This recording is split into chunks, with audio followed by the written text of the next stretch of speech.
قالت لي اللي ما تعرفش ترقص تقول على الارض عوجة. المثل ده بيتقال على الناس اللي بتلاقي مبررات لجهلها او لغلطها او انها مش عارفه تعمل حاجه معينه.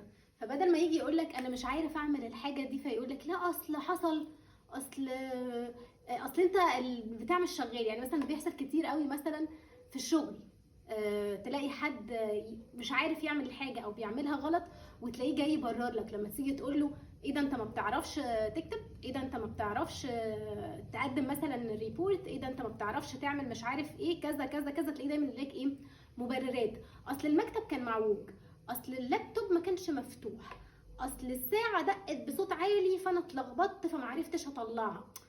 اي حاجه ناس بتلاقي مبرر سواء لجهلها او لغلطها او لفشلها في حاجات معينه، فنقوم قايلين له المثل اللي بيقول اللي ما تعرفش ترقص تقول على الارض عوجة.